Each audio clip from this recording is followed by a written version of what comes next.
that the reason we are here and what we practice and what we think and what we do with the Mahayana tradition is that we wish to awaken to our highest potential.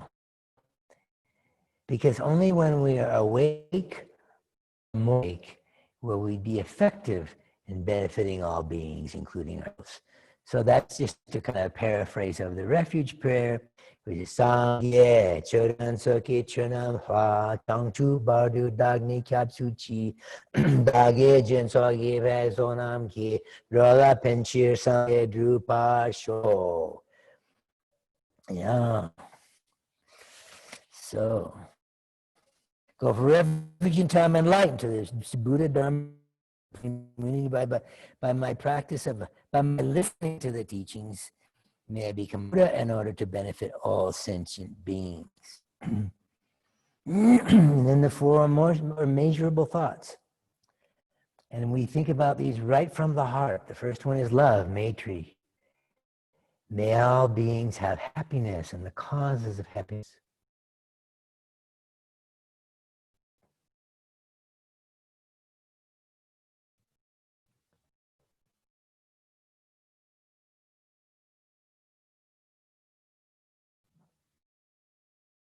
And that's the definition of love.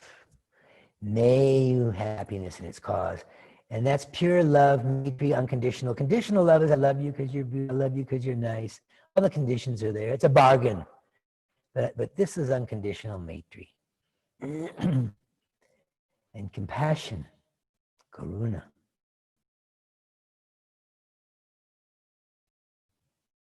May all beings be free of suffering and the causes of suffering.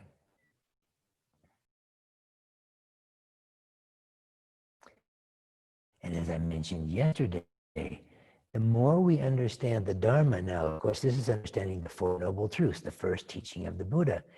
He thought suffering, which is a strong word, it's actually dukkha, which is the opposite of sukha. And sukha means totally relaxed, totally open. And dukkha means totally anxious, all right up to pain. And its cause is karma and afflictions. And when we understand what is the causes of suffering, when we understand it, the more we understand it through Dharma practice, the more that wish makes sense. We understand what the cause of suffering is. So we wish people to be free of suffering and the cause of suffering. We wish people to be free of ignorance and pride and jealousy, all the different afflictions that cause suffering. And it has a lot more power through understanding. The wish has a lot more power. It's not just like, hey, may all beings be happy. That's really lovely, but now we want to understand what makes them happy and how we have to attain those characteristics and how we need to be able to show others how to do it as well. And the third one is sympathetic joy, mudita. May all beings never be separated from the bliss of higher liberation.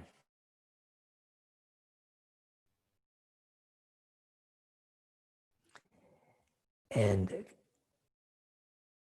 equanimity.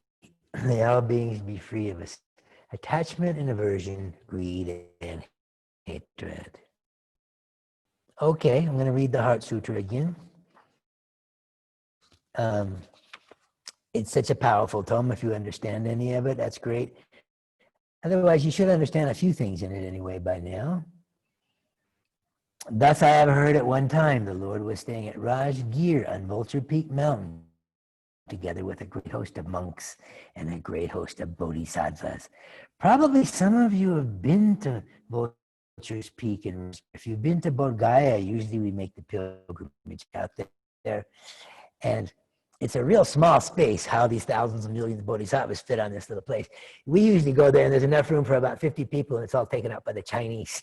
So we can't even find a place to sit. So anyway, it's a tiny place, but it doesn't matter. It's a powerful place to go. And we always go there and read the sutra and contemplate on At that time, the Lord was composed in the concentration on the course of dharmas called profound illumination. So, okay, this sutra is not spoken by the Buddha. A sutra is something that the Buddha speaks normally, isn't it? It's a teaching of the Buddha. In this sutra, he does not speak. He goes into deep, deep meditation. He does concentration on called profound illumination. And so he speaks through two characters. They carry his speech. Avalokiteshvara, who is the Buddha of compassion, and Shariputra, who's the senior monk. He's the foremost of the wise. He represents the kind of the strict order of the monks, and the Bodhisattva represents the openness, total open compassion. Not that one doesn't preclude the other, that one does preclude the other. So at that time also, so the Buddha's in profound illumination, and he speaks through these two characters. At that time, the noble Lord Avalokita, the Bodhisattva and Mahasattva, in the practice of the profound perfection of wisdom, looked down, and he beheld 5 skandhas, and that in their own being they were empty. So 5 skandhas, we said, is what we are. The Buddhists divided this into 5 parts. Often they're translated as aggregates, but aggregates doesn't really work. Aggregates are so solid, they're like little stones. The only time I ever heard aggregates used is when they're building roads and they have gravel, or budgery if you're and so the word is skandhas, and skandhas mean heaps. What we are is just 5 piles. He put us, that's what we are, so we don't grasp at ourselves so intensely. We're trying to cut the grasping through realizing emptiness, but it helps if there's not something so concrete.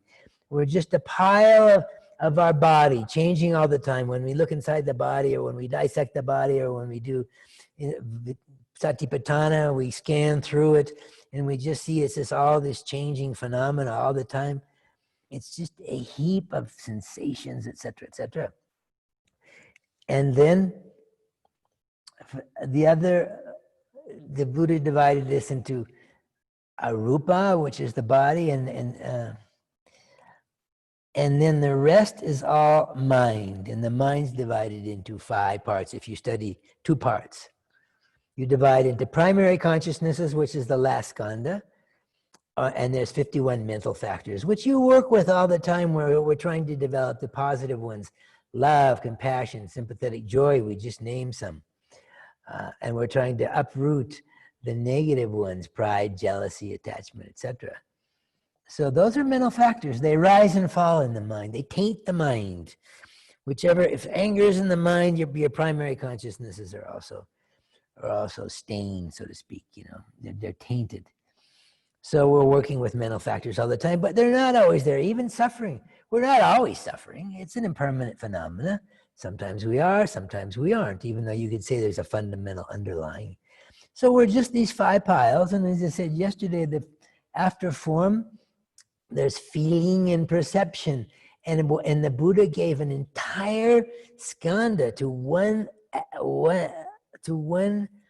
the second one and the third one, an entire skandha to feeling, an entire skandha to perception. That's because everything that appears to us, it appears as if it exists from its own side. It appears like it's not a dependent arising. It's the whole basis of Buddhism. Everything that appears to us appears as if it exists from its own side. It feels concrete. And we can say that, oh, it's a dependent arising, but it still appears to us that way. It's just the habit. So when something appears to us, it appears as self-existent. And so then feeling comes in, and it feels, I feel this is good, and I feel this is bad, Something, whatever appears, it appears as from its own side, and then it appears as self-existent, good or self-existent, bad feeling. Feeling just discriminates between positive and negative. And then comes discriminations. It comes in and say, okay, I just want the good, I don't want the bad. So that's an important part of the process, isn't it? So right away, they get their own mental factors. And then all the other 49 mental factors are thrown into one called volitional formations, which is just the other 49. It's a little hard to describe. You have to enumerate them.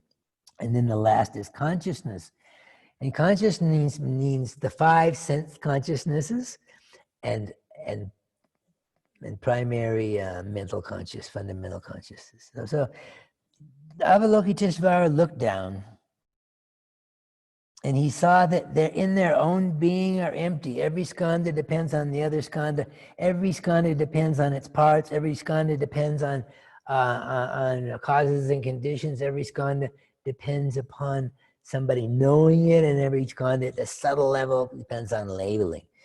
So, like everything else, they're empty in their own being. They're empty. So, through the inspiration of the Buddha, you see. Avalokita, the Bodhisattva, and Mahasattva.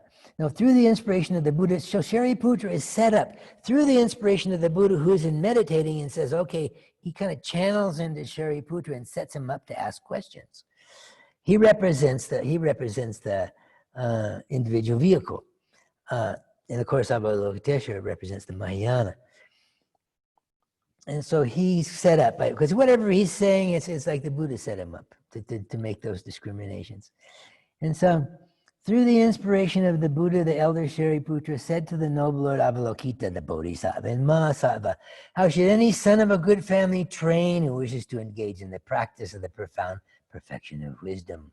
And the noble Lord Avalokita, the Bodhisattva and Mahasattva, spoke to the elder Shariputra as follows. Shariputra, any son or daughter of a good family who wishes to engage in the profound perfection of wisdom should look upon it thus.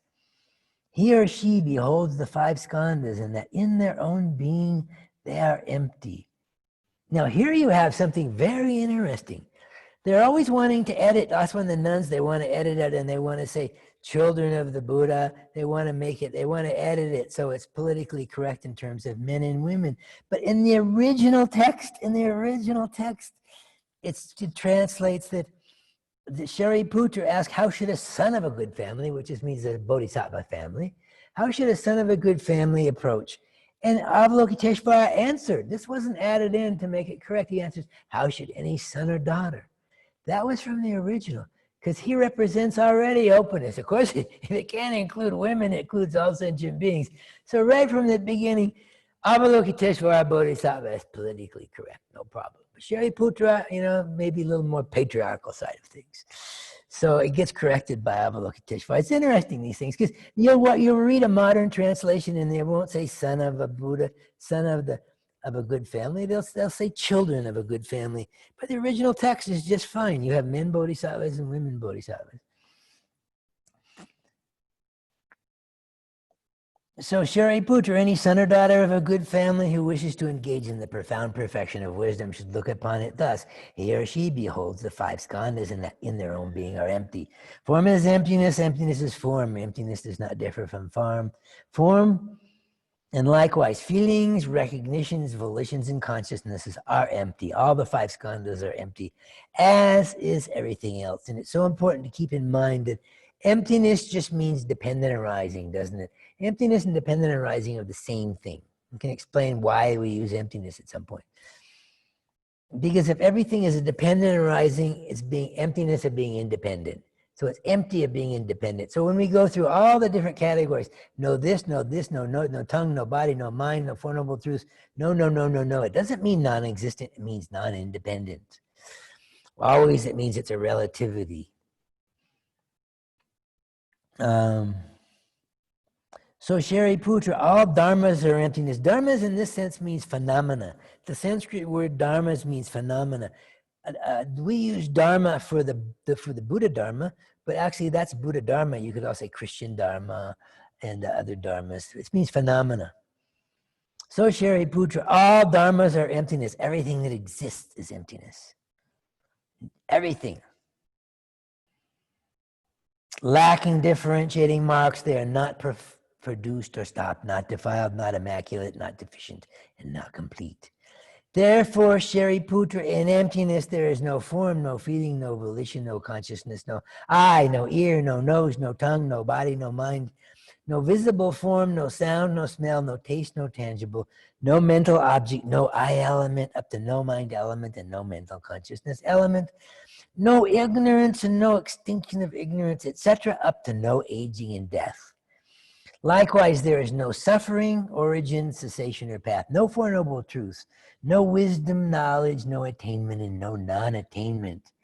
So there's not even any Buddha. It's interesting because Buddhism, it's so pure in that sense. Even the Buddha, the Dharma, the Sangha, Bodhisattvas are empty. You know, everything's empty. It's like, whereas so often, like in other religions, like I'm good friends with some Hindu Babas, and one of them was teaching me once with my zero Hindi. He's going, all of the gods and things, they're all Maya. Just like they have the same view Hindus actually about all the different pantheons, that they're relative beings. They're not ultimately enlightened. And then he goes, except Shiva, of course, except Shivji, yes. And so anyway, and so in our other religions of the West, well, everything, you could say everything is empty or everything is relative or everything except God. God, there's nothing ultimately existent except God. Well, of course, God can't be ultimately existent because nothing's ultimately existent. Everything is dependent. God's dependent. Everything is dependent. An independent thing is a non-existent. It's a definition of a non-existent. So it'd be totally irrelevant. If there was a God that was independent, there would be no way we can interact with it. It would just it'd be a non-existent. It's another name for non-existent. So no problem. This scripture goes through all the sacred things of Buddha Dharma, and it says,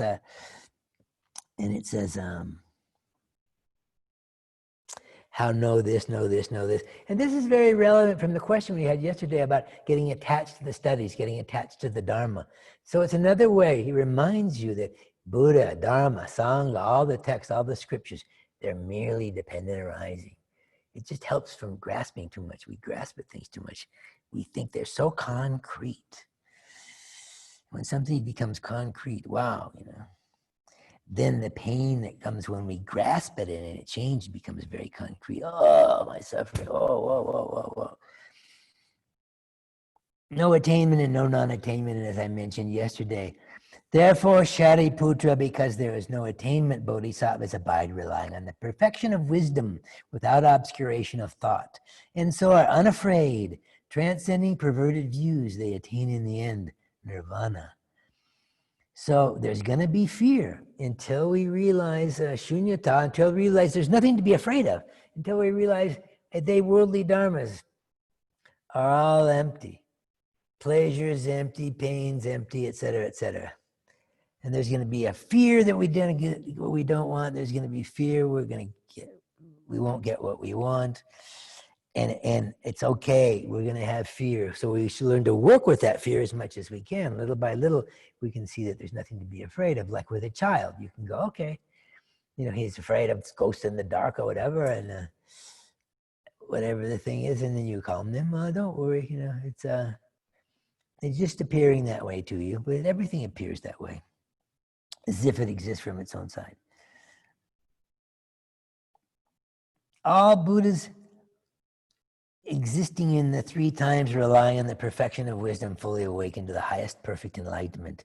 Therefore, one should know that the mantra of the Prajnaparamita is the mantra of great knowledge, the highest mantra, the unequaled mantra, the mantra which allays all suffering, the truth, since it has nothing wrong. The mantra of the Prajnaparamita is proclaimed. Tayata, and we'll say it together 3 times. We're not in the room here, but still. Gate gate, paragate, parasamgate, bodhisvaha. Gate gate, paragate, parasamgate, bodhisvaha. Gate gate, paragate, parasamgate, bodhisvaha. Gone, gone, completely gone to the other shore. Awakened, so be it, svaha. In this way, Shariputra should a bodhisattva and a mahasattva train in the profound perfection of wisdom. Then the Lord arose from the concentration. He came out of his samadhi and commended the noble Lord Avalokita, the bodhisattva and mahasattva, saying, well done, O son of a good family, so it is, O son of a good family, so it is. Just as you have taught, should the profound perfection of wisdom be practiced, and all the Tathagatas will rejoice. When the Lord had uttered this, the elder Shariputra, the noble Lord Avalokita, the Bodhisattva and Mahasattva, and all the people present, including devas, human beings, asuras, and Gandharvas, were delighted and applauded the Lord's speech. This completes the Arya Bhagavati, Prajna Paramita Hridya. So now, we've got to be sure we get to Tonglen today, or I'll be in big trouble. I'll be in big trouble. So I have this Lamrim prayer that I use, and it's the Lamrim prayer from the Lama Chopa. I can't remember if he provided copies of that or what. It's one I like to use when I do my courses, because we'll go through the whole Lamrim, and there's a way to meditate on the Lamrim, and that's what you get teachings on every part, and then you meditate on that part. And every day you do a glance meditation, boom, boom, boom. And today it's going to almost be a glance meditation. We won't have time to make commentary until we get up to the Tonglen section of the Lamrim, which is the 7-point mind training, Lojong. So the first, O holy and worshipful Guru, supreme field of merit, through my offering and devoted request, to you, protector, root of all well-being, may you gladly care for me, inspire me thus. Now you might be, if you pulled out this from a book, a different translation, don't let it be confusing. I use this translation because when I was a monk for 15 years, we had in our monastery, his name was Martin Wilson, and his translations I really liked, because then these kind of neophyte translators and the PMT got a hold of things, and they were trying to change it around. Because the way it is in the Tibetan, every verse you're supposed to imagine the content of that verse, and then you say, bless me thus. May I realize the meaning of that bless. May the light come down. And that's the last phrase, but instead they'll put, please bless me, they'll mix it in. But in the Tibetan, it's Jingilob. So each part, death, Jingilob, may I inspire me thus. May I realize that verse. So it works out much better at the end the way Martin did that. And I use his Heart Sutra also based on the Sanskrit. So the Guru is the root of the path. Now, we don't have time to go into this. When we go into, there's going to be a course coming up, I'm going to do 4 days, and it's going to end up being Introduction to Tantra. And then it's really the root of the path, You have to have a Guru there. It has to be. It's not just something. And even when His Holiness the Dalai Lama teaches a Lamrim text, he'll say, maybe it's too much for people to teach the Guru at the beginning.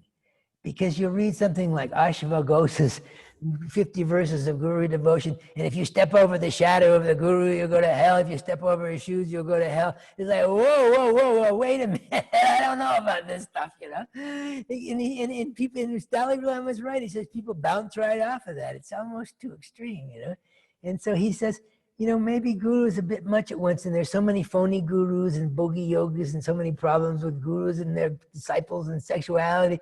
So it's almost, it's a tricky term, but on the other hand, it is everything, But we don't, when it comes to Tantra, you have to have a Guru at that point. But the Guru is everything. So briefly, I have 3 friends that became monks in the Chinese tradition in the 60s. This was in the peak of the 60s. We were taking dope 3-5 times a week and going to concerts, and 2 of them just imploded into this Chinese monastery in San Francisco. And they took the vow, they never lie down. They sat up full lotus all night, and leaned against the wall. And it was so strict, and it was unbelievable how strict they were. My buddies that I was going to concerts with. And anyway, and you ask, why are you here doing that? Because I met this guy, this Guru. He's totally spontaneous. He's totally wise. I want some, I want some, We meet a Lama Yeshe, and this person is spontaneous and happy, and we want to become like them. We want to be spontaneous and happy and relaxed and never uptight. And so they'll say, okay, how you do it? You meditate on this, you meditate on that, including hell realms and all the rest of it. You got to do da-da-da-da-da. So the Guru is the light that, there's many other things we can go into it. Basically, we want that. We want something. We have somebody who's an example to aspire to. When I first came to Dharamsala here, I thought the Dalai Lama was like the Queen of England, the big figurehead. But after about years and years of teaching, hey, this guy's the real thing, you know, he's really the real thing. Always for others, every minute, never rattled at all. Yeah, incredible being. And I've heard of experiences where he was really tested, and it's like, wow, you know, I don't have time to tell them now because we'll all get digressed. So then, let me realize how this fortunate rebirth, rare and found but once, is quickly lost. Then, undistracted by the meaningless works of this life, seize its meaningful essence, inspire me thus.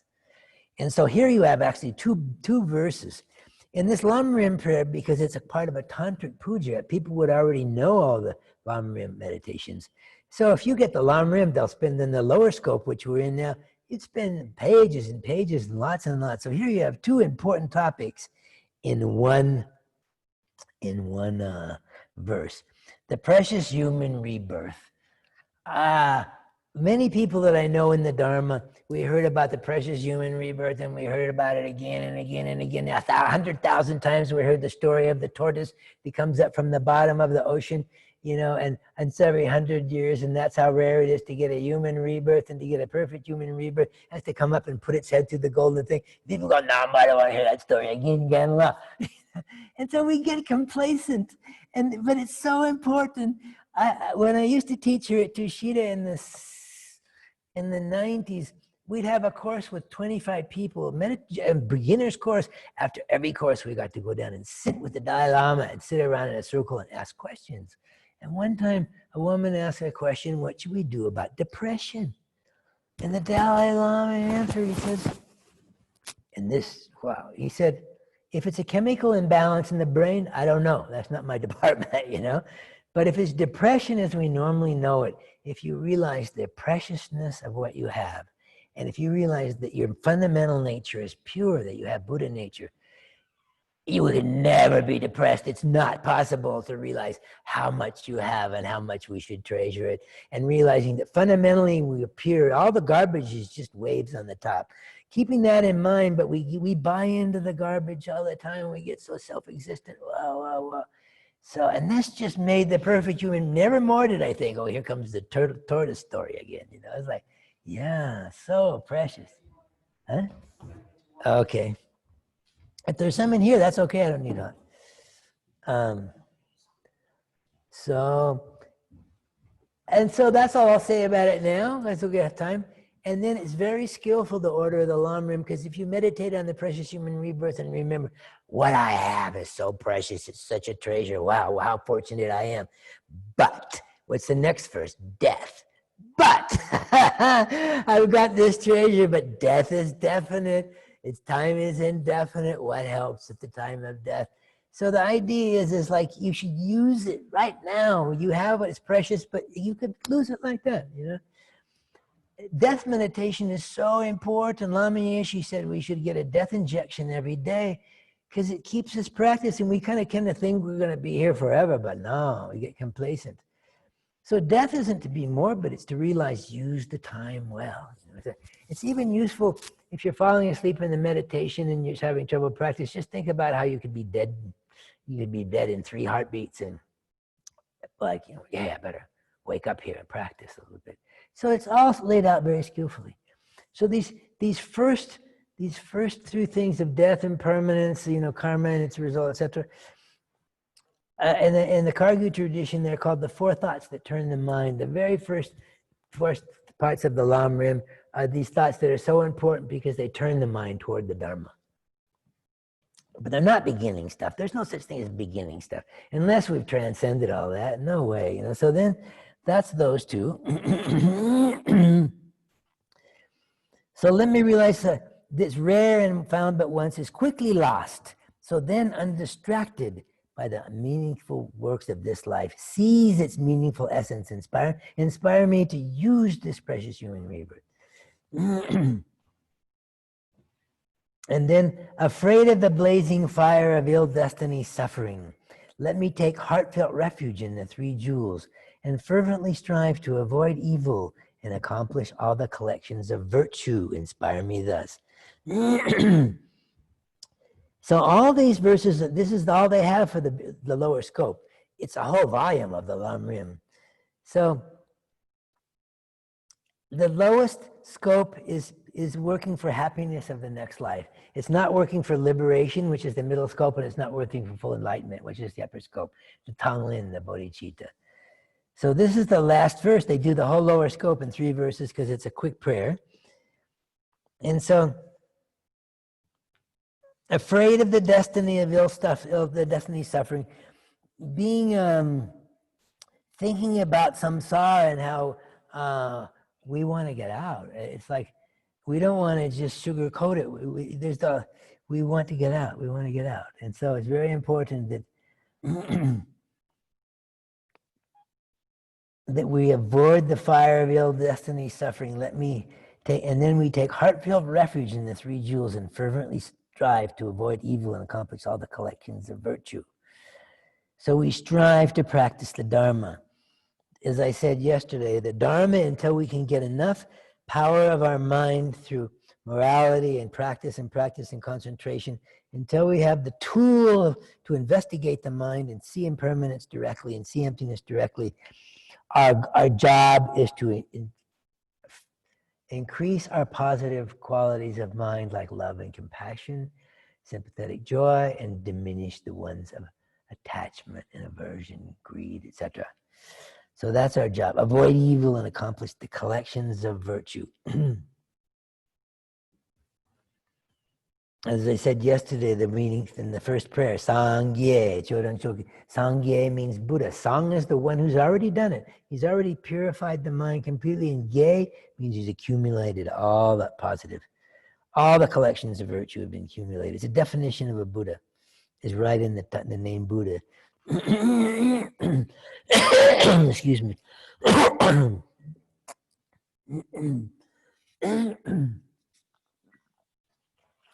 So then we move up to the middle scope,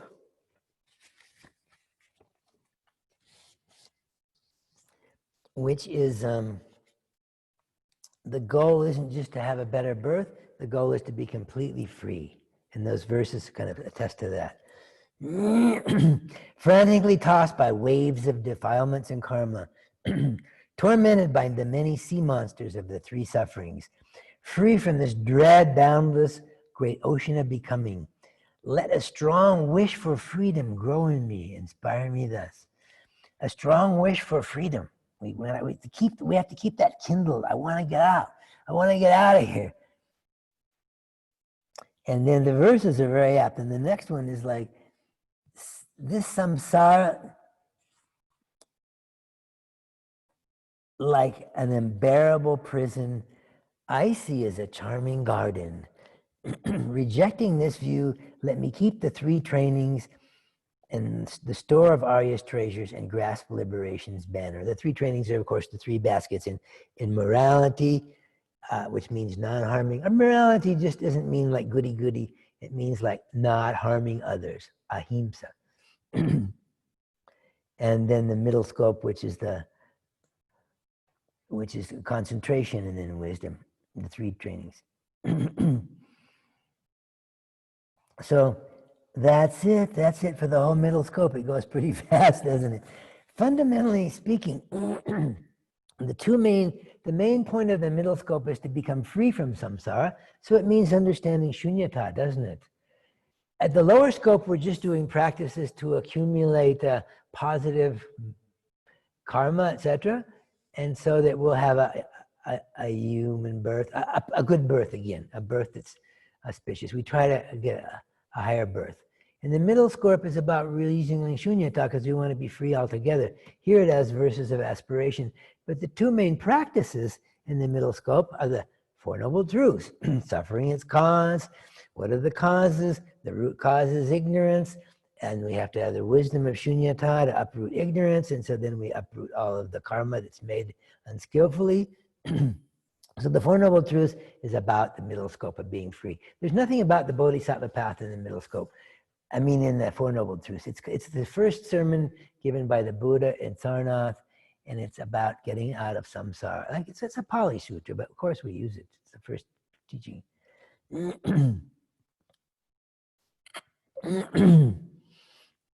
And then the other main teaching in the middle scope is the 12 links of dependent origination, which again starts with ignorance and it follows the throwing karma through all the 12 links.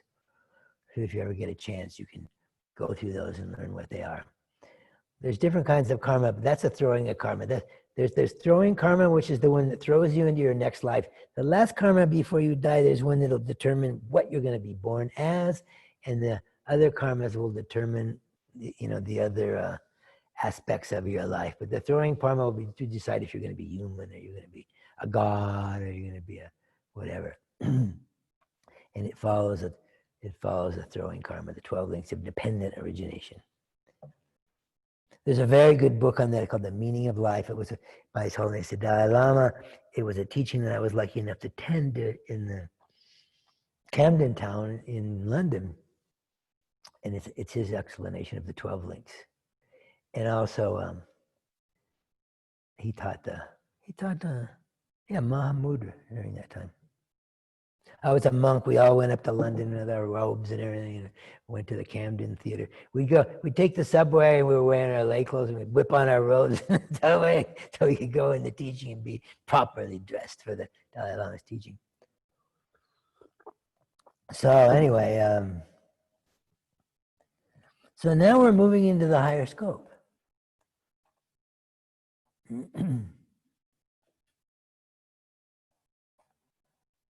But I want to make sure, because it comes pretty quick here, what we're going to go into before the Tonglen, that we have the background up to that.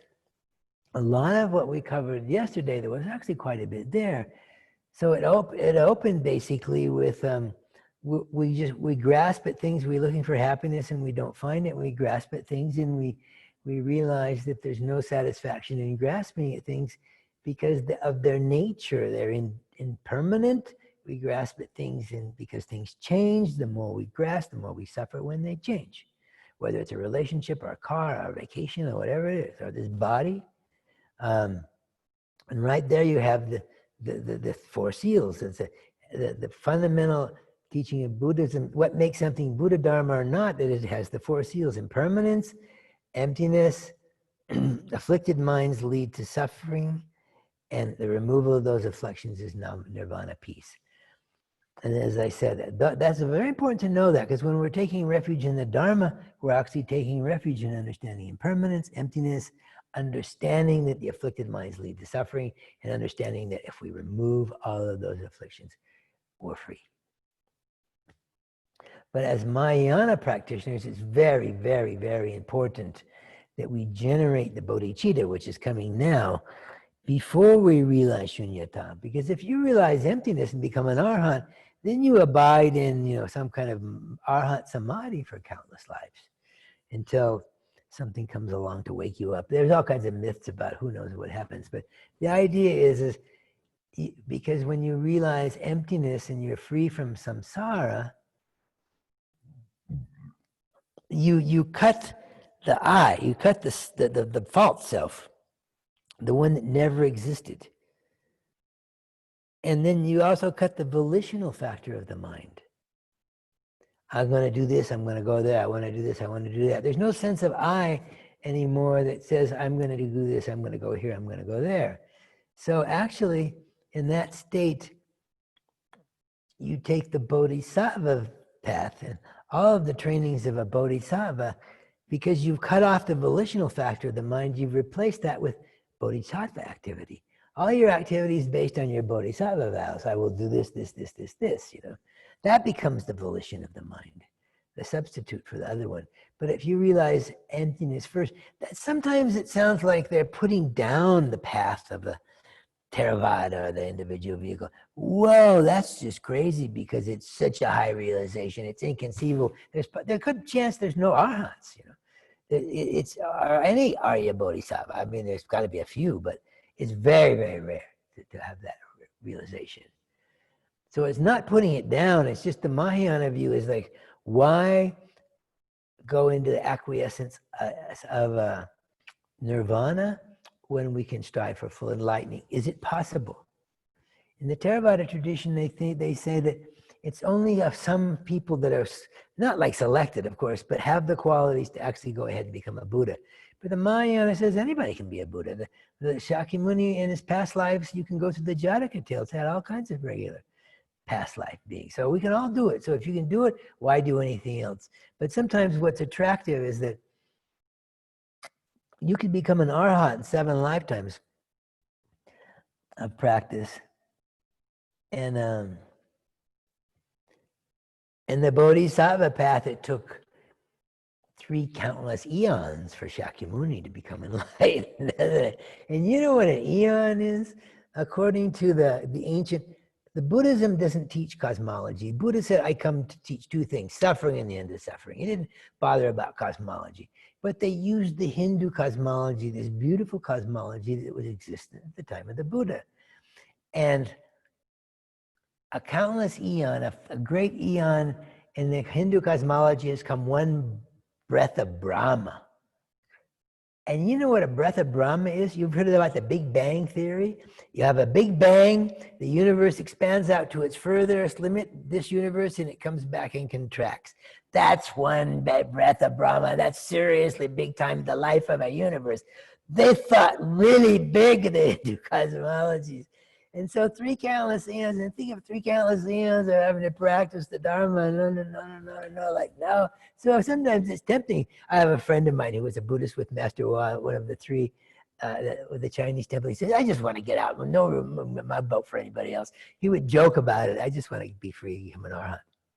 And I'm tired of things. But the point is, it takes 3 countless eons. But most of that is coming after you realized emptiness. You're free. You hit the first of Bodhisattva Bhumi. That means you don't suffer. You come down and you go through all the motions, but it doesn't, mentally, it doesn't cause you suffering. Physical suffering doesn't cause you. So you go through those eons, you're already free, but it's the power of your Bodhisattva vows becomes the volition that takes you to do Bodhisattva, Buddha activity, Bodhisattva activity, based on that. So the whole Bodhisattva path in that respect.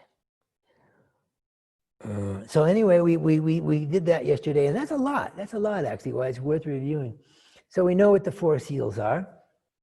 Then what else did we talk about after that? We talked about, we kind of went through the 4 Noble Truths, didn't we, briefly? Then we did the life of the Buddha. The life of the Buddha is incredibly inspiring because you have the situation of Siddhartha who, until he realized old age, sickness, and death, and why his father didn't want him to see old age, sickness, and death, because his father realized, well, then he'd want to do something about it. The thing that really gets us, we get so complacent about old age, sickness, and death. Yeah, so what? That's life. Everybody dies. What? But in that story, the first time when Siddhartha goes out to the gate and he sees someone who is ravished with old age, and he goes, Kana, what's wrong with this guy? He's old. He's dying. He's gonna die. And everybody, that happens to everybody. And with that fresh idea, the mind is like, if that happens to everybody, how can I relax? How can I not practice something? How can I not, whether I want to believe in Buddha, Dharma, or Christianity, I've got to find a path. I've got to find an answer to overcoming old age, sickness, and death. Every spiritual path of religion does that, don't they? And they all some kind of salvation like that. So the idea when you read that story, you're so inspired to go, yeah, everybody dies. So why don't I working on this? Why don't I get into the joy of practicing, knowing I'm doing something about it, instead of keeping the dirty laundry in the closet and, we don't talk about death, we don't talk about suffering in this household, My father used to be like that. We don't talk about death here, It's like, anyway, so we anesthetize all the advertising, everything. Just like the Father, I like to equate him in this great mythology, which is teaching, with advertising. Because Well, advertising only shows you the beautiful side, doesn't it? It only shows you like you're the young prince. You know, you can have all the girlfriends you want, plus your wife and kid. You can be the greatest this, you can be the greatest that. Oh, what a beautiful life. So he's not going to wake up and think about escaping until he sees old age, sickness, and death. In fact, they even say that the gods sent down these things for just the timing for the appearance of them at the four gates so that he would recognize that and then hit the road and want to realize full enlightenment. It's very inspiring. There's a lot in that story. So advertising. And then I did also mention about how we studied when I'm a monk, when you're studying about how the mind works. One thing you study is epistemology. How do we know things? We can know things with direct perception, but very, very little minuscule bit of what we know with direct perception.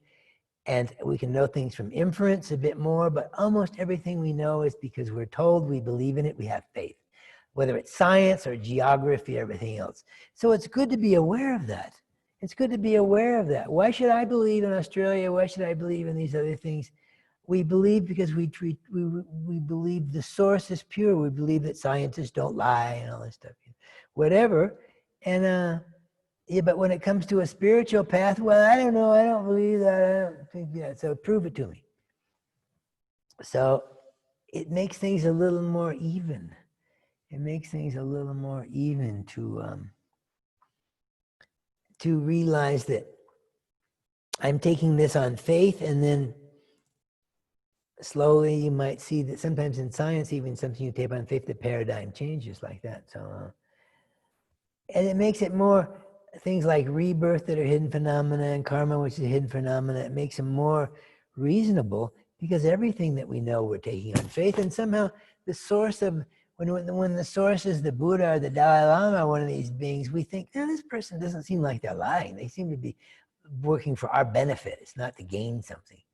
So in that way, we realize that that's maybe a good source of things. And then with things like rebirth, which is very important, there's either rebirth or there isn't. It's a simple question: is the brain and mind different or not? The brain, if the mind is different from the brain, then it has its own causal sequence. One moment of mind, the mind is formless, clear and knowing. It has its own causal sequence, and it's beginningless and endless. The brain is this, it has an end. It ends as a brain anyway. The parts of it go on, but all the atoms and molecules and mush, whatever, what's ever left of a brain. So if we can separate mind and brain, and at first we might just take that as a hypothesis, okay? It is not proven by science. All these mind life conferences, science cannot prove that brain is the mind. No, not established. But also for Buddhists to establish that mind has nothing is separate from the brain, it's difficult to prove because it's hidden phenomena. And so the only way that you can see it for yourself is to get one point of concentration, like in the story of the Buddha. He went through all those jhanas, and what the product of going to the jhanas is you have one point of concentration. He looked back and saw all of his past lives, so he could see past lives. And in the third watch, he saw that karma worked, how people were being propelled by their karma, and great compassion arose. He could see it directly. You don't have to be a Buddha yet. He wasn't a Buddha yet, but the power of one point of concentration, all the spiritual powers and everything come from that. Power over the elements to walk through walls and water, etc., etc. All comes from one point of concentration, but almost nobody can concentrate. Lama Yeshe used to say, you can't remember your past lives. He said, what did you do at 3:30 last Tuesday? I don't know. How are you going to remember what you did 55 lives ago or your past life? It's very, very difficult. Plus, the death process is supposed to be so intense that it's hard. When people even go back in this life, they reach a block because it's so intense going through the death process. When the Buddha taught what the noble truth of suffering, birth, old age, sickness, and death. Why is birth suffering? People go, birth is beautiful, the baby curtains, and we're getting ready to have the child and the Mickey Mouse and Goofy, everything's gonna be gorgeous, the baby. But hey, what the Buddha was looking like it can be quite painful for a woman to take something through this little hole. What's it like for this soft little head to go through that hole? It's traumatic. That's why it's a traumatic experience. And so it's one of the blocks why it's hard to go back past that traumatic experience to remember past lives without perfect concentration. And I know now they have ways in France of that born smiling and things, and then it's just not denying that, but it's still quite a transition.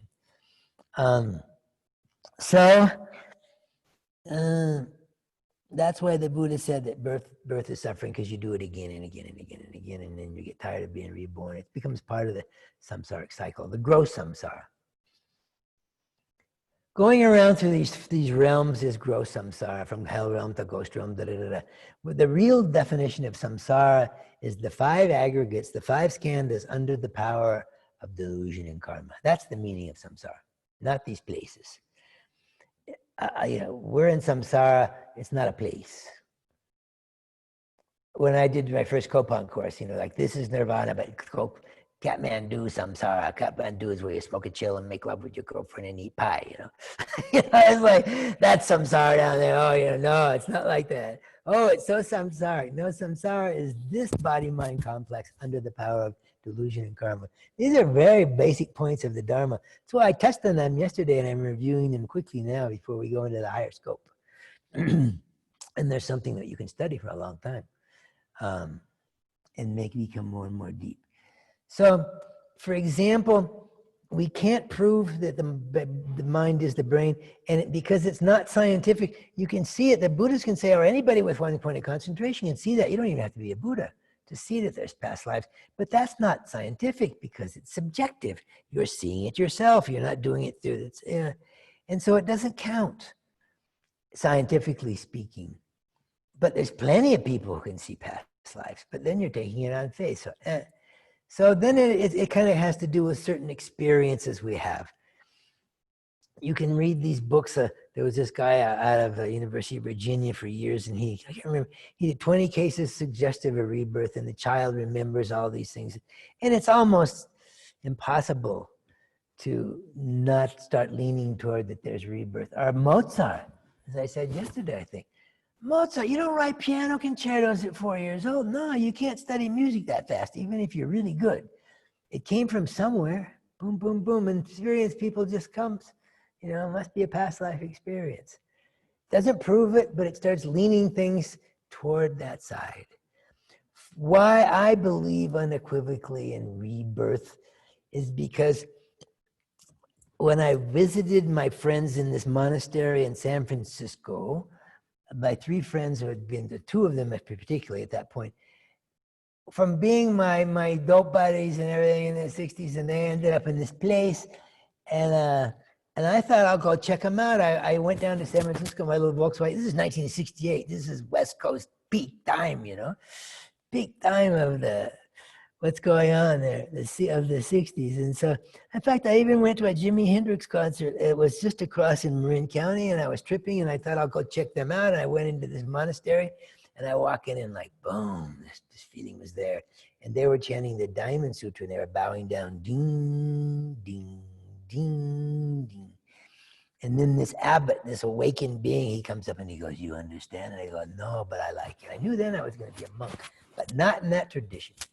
So anyway, after that, my friend Dave Fox, who I knew from when I was a young boy, sat there after 6 months after being down there. And before, he didn't even go to university. He was one of my stone buddies. He translated the highest level of philosophical Chinese. Wow, after being there for 6 months, and he wasn't surrounded with books and dictionaries. So I have no doubt, I know Dave. How could he learn Chinese that fast? Not possible. Chinese, classical Chinese, minimum 5,000 characters, et cetera, et cetera. So he knew, so for me, that's good enough. And then when the abbot comes and says, you've been crisscrossing lives for many, many lives, it's almost good enough for me. It doesn't prove it, but hey, it does in a way. And then my friend went on to translate the Lotus of the Good Law, the Lotus Sutra, one of the great Mahayana sutras. And there was this famous scholar called Edward Kanza, And when you studied with these people like Edward Kanza and Lamott, and there was serious study. Like with Kanza, when you studied with them, you have and I know people who studied with Lamott and with Kanza and with David Lapus, had two Belgian. You have your Sanskrit text, you have your Chinese text, and you have your Tibetan text. And like Kanza says, I don't give any I don't give 7 years, you get a pop-out PhD in Buddhist studies at University of Virginia. That's not the old way of study, it's the way of learning all these things. And he never complimented anybody, but he complimented the translation of my friend Dave Fox, the stone in the sky I ever knew in my life, for translating the Lotus Sutra after 1.5 years, and I saw him translate. So yeah, and then I said, okay, this is my path. This is my path. But I knew it wasn't quite mine. We know we were going to move on quickly the verses. We come to Tonglen really quickly. So as I was there, and I kind of liked things, and my friend said, this is 1968. Concerts 4 times a week, et cetera, et cetera. Everything is quite beautiful on the West Coast of America then. And so my friend came up to me and said, I said, I got to go. And he says, no, you don't have to go. You don't have to go. You can just stay here. He said, we're just about to begin. It's a really good time. We're about to begin a 99-day long, 23-hour-a-day chanting the Buddha's name. We're about to start that. You can stay for that. And I said, I'm double parked in Chinatown. I gotta get out of here.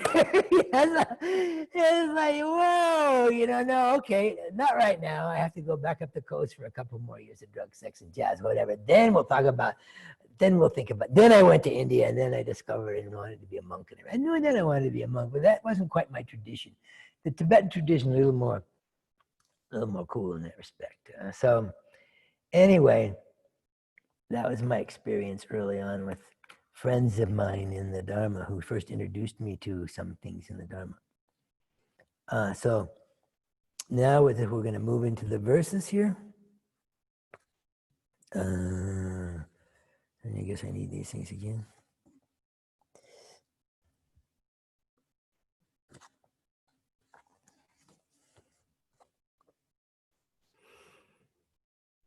So now we've gone to the middle stage. Oh, this got all messed up. Sorry, Long Prayer.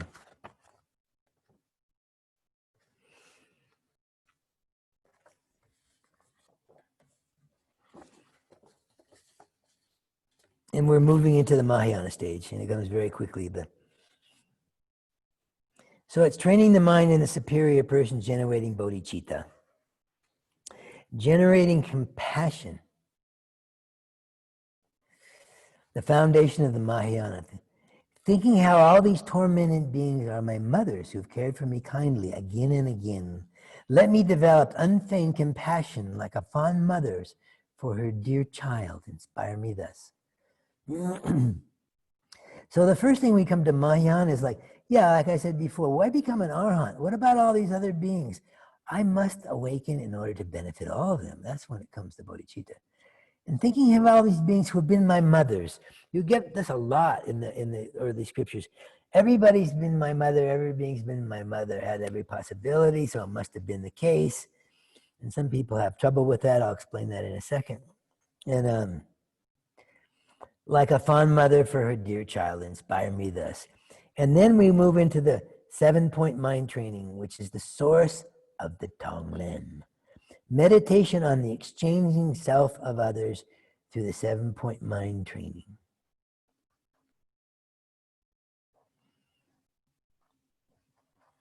Training of the mind, actually training in the 2 bodhicittas, generating conventional bodhicitta, developing even-mindedness. So the actual verse is, as no one desires the slightest suffering, nor ever has enough of happiness.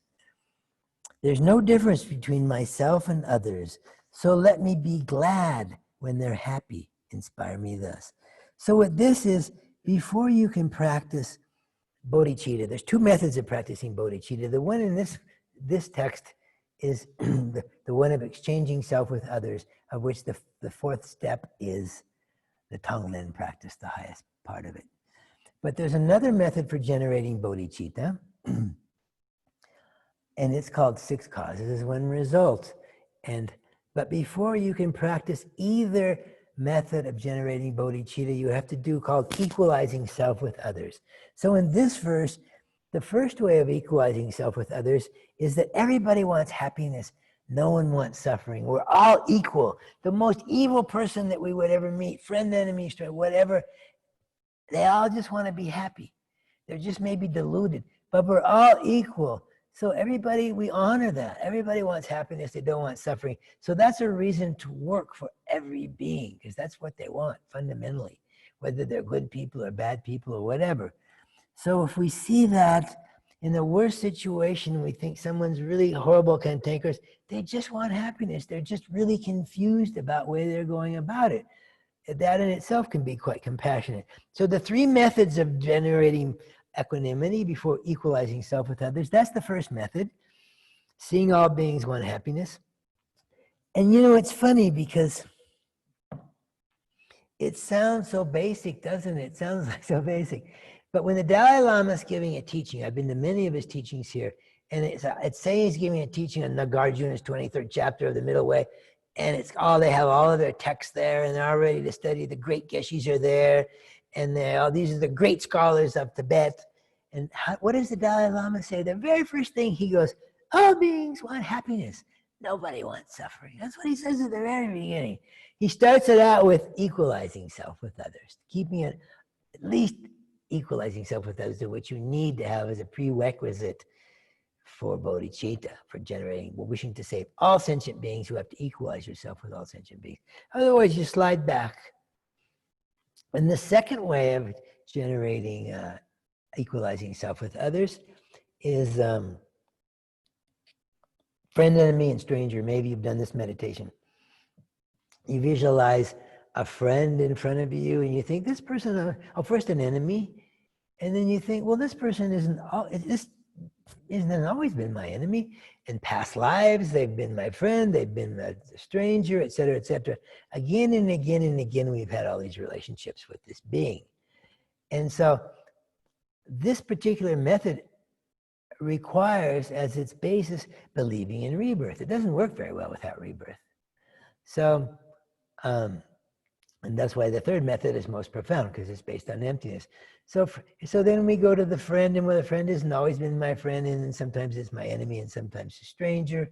Again and again and again, we have these changing relationships. So why should I grasp onto this one person as being my friend and thinking my friend? Because in the past, they've been enemy and vice versa. We've had every kind of relationship with everyone, so we should have equanimity, equalizing self with others. So we can work for their enlightenment. So we can take that vow, I will work for their enlightenment. We've equalized themselves. They just want happiness, and we've had every kind of relationship with them. And then the third and most powerful way of generating equalization, before we can start meditating on bodhicitta, we have to equalize ourselves with others. Can you see that? Because the bodhisattva says, I will get enlightened for every being, every mosquito, every ant, every slug, every cantankerous person. It means everyone. So we got to equalize it first. It doesn't mean we have to be close with these people, but it means we work equally for their awakening. So the third method is based on shunyata. Where is this enemy? If we examine, like for emptiness, where is this enemy? If you dissect the person, just like we do the meditation, on where is the I, where is the self? Where is this enemy? And we can't find it. It's something that we've obviously labeled to this person, because this person isn't everybody's enemy. We've labeled enemy. We've labeled enemy to this particular person, and somebody else sees them differently. So the trouble that this can cause, not having this equality, I always like to use at this point, there was a guy from England called William Shakespeare. Amazing. He was one amazing being. And you remember in his Romeo and Juliet, never was there such a tale of woe as Juliet and his Romeo. Wow. Suffering, dukkha. And so you have two families, Capulet and Montague.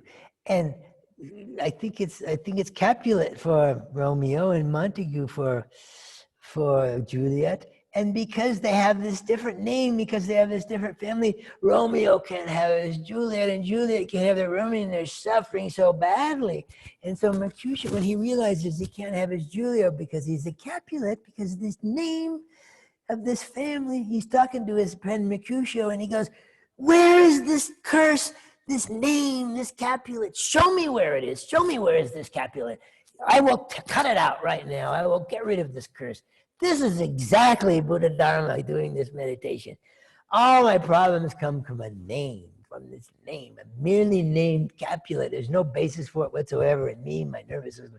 I will cut it out right now so I can have my Juliet. And the same line with borders. This is this side, this is the other. So it's really profound. It's really, some of those teachings really profound that comes in that. So by realizing equanimity, then we can go on and practice the Bodhichitta path. And so,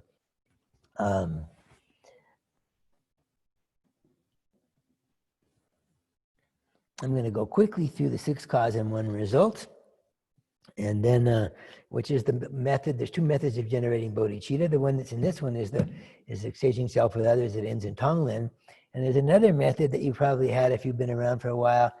It's 6 cause, 1 result. And the first cause is seeing every being as being your mother.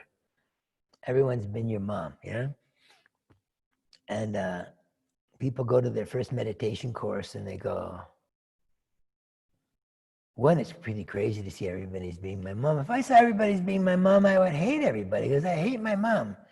And the lamas, the Dalai Lama and Lama Zopa go, what? How can you hate your mom? It's not possible. It's not possible to hate your mom. Nobody hates their mom, you know?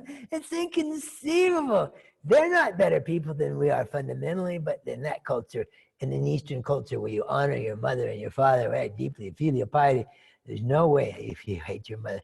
So what should I do? And so Lama would say, well, take your favorite auntie then. It's just an exercise. Everybody's also been your enemy. They've been your father, every possible possibility. It's just a meditation method based on, if you believe, if rebirth, so you must have had every possible relationship with everyone, so everyone's been your mom. So you focus on that and have it be a cause for the next step, which is remembering the kindness of the mother. If everybody's been your mom, now you're remembering everybody's kindness because everybody's been your mom. And I remember Geshe Noen Dargay, this great awakened being who used to teach at the Tibetan Library of Works and Archives back in the 70s when I was here. And he would teach this, and he's teaching like, remembering the kindness of the mom, how she didn't turn over for you. I wiped your bottom and she cleaned up and she chewed your food and she took care of you. She gave everything for you. And it was like, oh, everybody's feeling like, mom, you know, they're in this meditation course. Because the next one is repaying their kindness. She's been so kind, so you got to repay the kindness of the mother, of mother sentient beings. I've got to work for all beings. The only way I can repay their kindness is getting enlightened, isn't it? So during that time, this time you had no internet, you had no phone. You could book a phone down and take 5 hours to get a booking, maybe. And so you had post-restant. You wrote letters and you got them months later. So everybody's writing their mom and they're going, Mom, I love you. I'm so sorry I did the things I did. I'm so sorry. And mothers all over the world are freaking out. What's wrong with my daughter and son? They must be taking drugs. Why are they writing this? It's so funny. And maybe it's that weird religion they're involved with. Mom, I thank you for everything you've done to me, kind of out of the blue. And so there's no way to get a letter back, you know, with post-restant. It's almost humorous. So then the next step is remembering the kindness. And then the first way of remembering kindness is love. Loving all of our mothers, wanting them to have happiness in its cause. The second one is compassion, wanting them to be free of suffering in its cause. And then the next one is when it comes to the realization that right now, how can I help all beings? How can I help all beings? How can I repay the kindness of mother sentient beings, really? I mean, I can give gifts and I can do this. I can only do Band-Aids. And so you meditate, and you think, only if I was fully awakened, only if I had the power of a Buddha, could I really benefit beings, all beings. And And that's the point where you generate bodhicitta. May I become a Buddha, may I become completely awake in order to be effective in benefiting beings. So exactly that's what's going on there. And so those are the stages of generating bodhicitta. That's the bodhicitta, may I awaken for all beings. So that's that method. And it's considered to be less profound because we don't all so easily accept rebirth.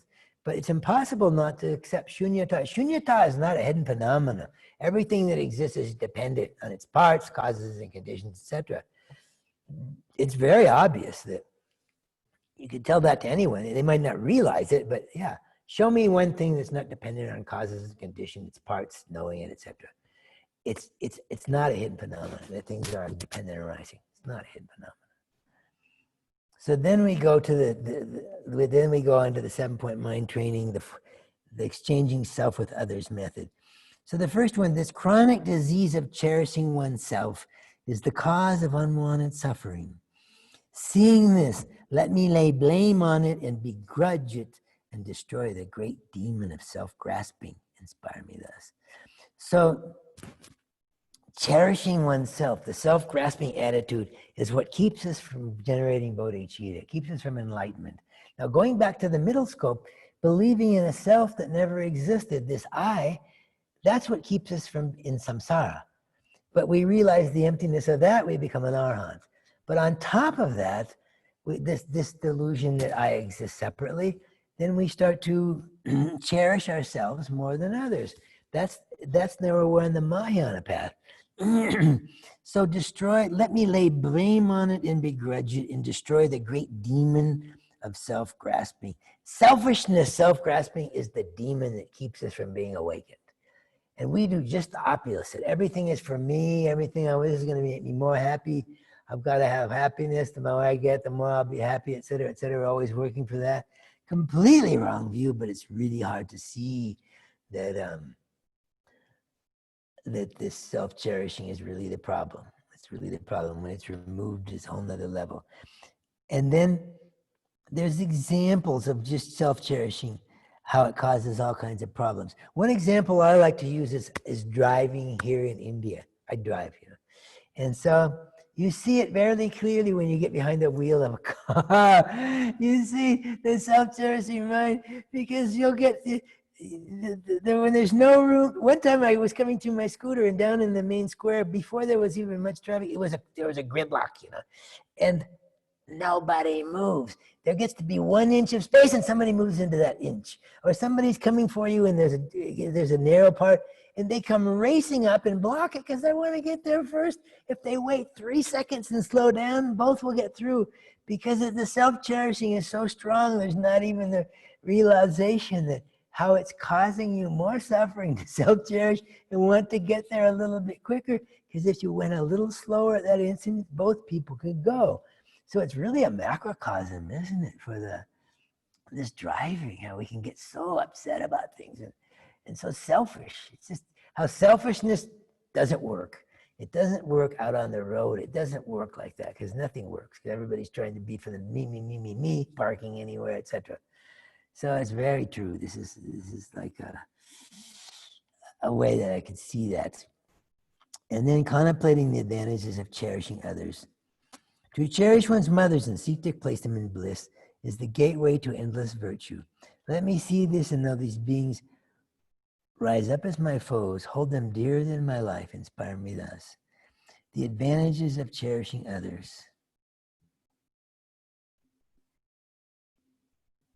So we see the horror, the disadvantage of being self-cherishing, but the advantages of cherishing others. Yeah, it's amazing. There's some people that you meet who cherish others. I like to use examples sometimes. I've met a couple of people in my life that put others first. They actually realize this. They cherished others first. And they're like saints. They were like the whole world around them. I mean, these are people I knew and lived with. One became a monk. I don't know if maybe somebody. There's one monk who's famous at Nalanda, but he first came to France to Institute Vajrayogini, and his name is Charles, and he came there and he was like his girlfriend had left, and he was like at the end of the rope, and he just practiced. He practiced the same way Lama Zopa does. He cherishes others, same, and he just has realizations. He cares about others. Oh! He'll do anything for others first. Anything for others first. And all around him, I lived in a monastery with him. Always he would cook. He'd eat the old food and cook for others. Every single animal to save. He was like unbelievable. When people would drive from all over France just to have what they call his darshan in the Hindu tradition. Because when someone's that kind and they care about you more than they care about themselves, really care about you more than themselves, it's like a healing process. People would get healed just in his presence, just through loving kindness. Unbelievable. This is somebody I knew. And another close friend of mine, a woman who's one of the statue makers, she's Peter and Denise, they're this couple that make the statues for Lama Zopa. And she was dying in England. She had something serious, so he sent Charles up there just to be with her, Yeah. And another woman in my life, a woman, when I went to do this, anyway, another person I met, she would just always put others first. She just had saintly activity, Spanish woman named Isabel. And just by cherishing others, they transformed the world around them completely. One person, one Mother Teresa, we all have that seed within us to be right now practicing these things. This is very real. And just cultivating that once you understand these things. And then, in short, the childish work only for their own gain. The Buddha's work for others, understanding how the faults and virtues here differ, may I be able to exchange self for others, inspire me thus. To cherish oneself is the door to every downfall. To cherish one's mother is the basis of everything good. So let me make the heart of my practice the yoga of exchanging self with others. This one has a story, and this story, and the story of myself and Tonglen, I teach again and again and again because they're real people that were in my life, and they weren't some lama who flies in the sky from Tibet or whatever, people you met who transformed the world around you. So this is a story, Vajrapani Institute, which is up in the woods between the ocean and Silicon Valley, between Santa Cruz and Silicon Valley, way back in the woods. And it's the kind of place where people live, and you have these survivalists with their guns and their pit bulls, and they have their land, and other people, like the people who gave out Vajrapani, they were all growing dope, and then they gave the land to become Vajrapani. It's where people want to be left alone, because of what they're doing, whatever. They want to be left alone, or just to be left alone. They want that, So I was visiting Vajrapani once, and on occasion I went back. I was living in a monastery in France. I was a monk all these years, and I visited Vajrapani. And there was a guy who lived way up in the woods above, and his name was Sid. And I picked him up in the car, and we drove down this road to go out to the main road, and he told me his story. And he said, I live up there by myself. I'm just happy to be separate. I have my own little, all I have is a little simple cottage, a little simple cabin, nothing special. And that's where I live. I'm happy. Sometimes he did some dance things with some other people, whatever, they would come. And what happened, and he told me what happened is that somebody came, and he has nothing. He's a poor man. They broke into this. They broke the place. They broke the windows, and they stole what he had. And he didn't have hardly anything. They stole what he had. And this was like rape. He said, wow, this really did to me, and it really, really was difficult. Really, really difficult to happen. And so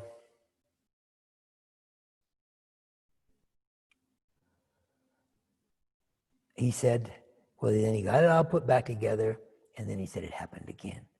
Then again, they broke into his house, broke the windows, took everything he had. And so he thought, okay, I got myself a gun.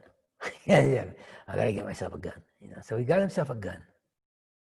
And then he'd never heard of Dharma teaching in his life. This could have been the Dalai Lama teaching. He got this gun, and he says, and they said, I started thinking about it. How would it feel to shoot someone? And how would it feel to be the person being shot? And how would it feel to be their wife, their husband, their relatives, their children, their friends? How would it feel? He went through the Lojong just exactly as if he was a master of Lojong. And he thought about how everybody's feelings would be if he took a gun and shot somebody. And then he said, I threw away my gun because it's better that my house is broken into than anybody has those feelings. And I still get wet eyes when I think about this guy. He realized changing self with others. He realized it just like the great Islam. And like, wow, what a process to have that happen to him, lose everything, and just thought he started thinking about the others and how would it be. I was just so impressed with that. So these same stories I tell in all of my courses because these are real people that I met, and it's not somebody who lived in Tibet and flew in the sky. I'm not saying these other beings aren't examples, but someone just in our lives, just as ordinary as could be, attained high realization. They realized a high realization of the Lojong practice just by exchanging self with others, just by really thinking about how the other person feels. Incredible, isn't it? Really amazing. So then we have Tonglen.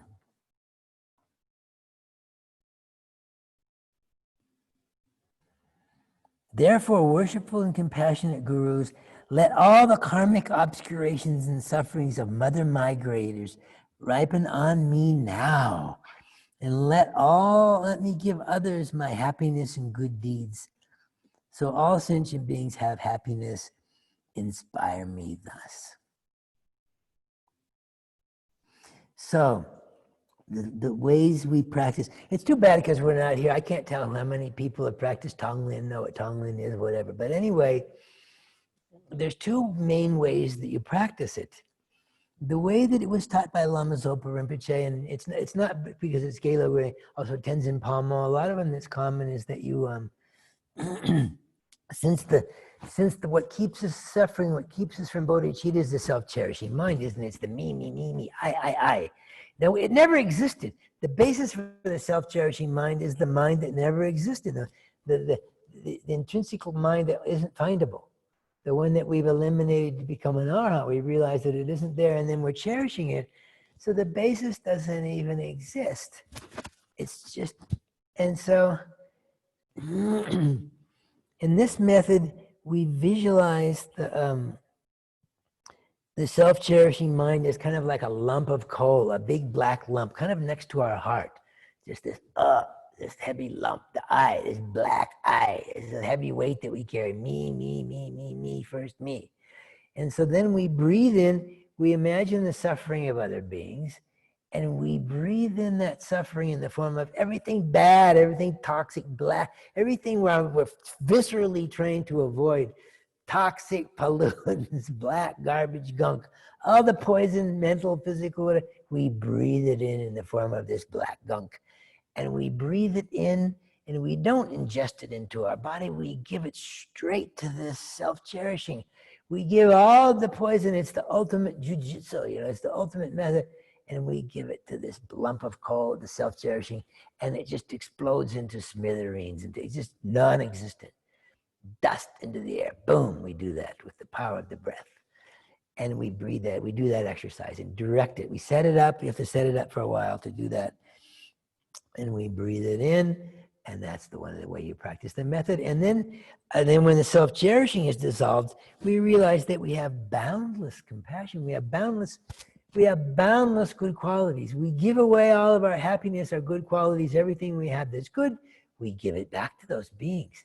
We take on their crap and we give back everything good within us. And first it can seem like it's really something that's not very practical to be taking all this bad and giving good, but somehow always the more you take in, the more you can give out, the more you have boundless to give. At first, there's a beautiful commentary by Trungpa. I don't have to read it right here. It's like such a good one. There's many, many commentaries on the 7-point mind training. I mentioned that at the end. And in his, he gives some really interesting examples. So, so that's what we do. But I first met Tonglen and was at Kopan Monastery. So I went to the Kopan course in 1974, and then 75 and 76, but every year it was a little bit the same in one sense. And Lama Zopa Rinpoche would teach the Tonglen. And so he would say, now we take on all of the suffering of all of the beings in the hell realms, as all of the beings in the hell realms and all their suffering, after teaching for days on the suffering in the hell realms and like all the torture and the this and the blah, blah, blah, blah, blah, you take on all their suffering and you breathe it in and you give it to this place in your heart, and boom. And then later you do all the suffering of all the beings in the ghost realms and you break it out. And then all the suffering of the human realms, you've contemplated in your practice all what are the pieces of your suffering, how much they are, and you breathe that in. And I did it. I tried to do it and it worked a little bit, but it didn't quite work. It didn't work for me because I believe in hell realms. I believe in ghost realms. I believe, it's not like I'm putting these people, I can't believe in hell realms. Hell realms are just the poison, the anger is the cause of a hell realm. I've experienced anger, yeah, we all experienced some kind of hell in our lives. But it was inconceivable, all the beings in the hell realm. So I practiced and it never really worked for me, okay? So then later, much later in my life, I was a monk for 15 years and then I married the woman of my life, the first living relationship. She was a dakini, the most wakened being, wow, perfect partner. And at one point she left, and this wasn't the final leaving. She left and said, we don't meet, and boom, And I was devastated. I was seriously devastated by this, I was like, whoa, happened right here when I lived here. So, and I thought to myself, Jimmy, what are you doing? You're a Mahayana practitioner. You have all these methods to practice. Come on, it's time to practice the Dharma. It's time to practice, And so you try all the methods, but so many of the methods you have to meditate on a certain thing to realize the emptiness of this or whatever. But I was so disturbed, even if you can clear your mind of the story, it's still viscerally the winds are moving all along. According to the times, according to medical science, wherever there's the loom of the winds, there's the mind, and all the energy is blocked and you're feeling uptight. You can't quiet the mind enough to apply those methods, to sit down and have a peaceful mind. And this story's going on. So it was very, very difficult. Some things helped for sure. And I was kind of, come on, you're a practitioner. So I was in Katwali Bazaar, which is down the hill from here. And I was having an anxiety attack about this feeling of my baby left me. Oh God, have mercy. And so I thought, think of all the beings. I practiced Tonglen for the first time in my life. Think of all the other beings that are feeling what I'm feeling. Think of all the other beings whose baby left them, all the men and women who, the pain of separation. When the Buddha taught the ways of suffering, birth, old age, sickness, death, then the separation from what you desire. Separation from what you desire is worse than death. It's the bad one. Oh God. Every poem, every opera, every song is about that one. My baby left me. Oh, every novel. It's the theme, isn't it? It's the theme. It's so heavy. It's the worst part of life, the blues, Oh, yeah.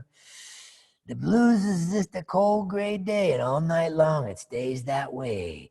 The blues is a one-way ticket from your love to nowhere. The blues is a black crepe veil ready to wear.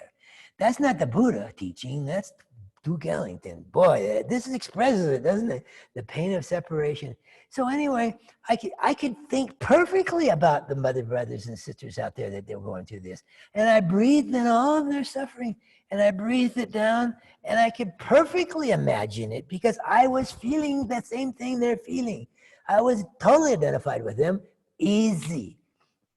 I didn't have to crank up some way of thinking about it, and it went down and it worked. It went down to this.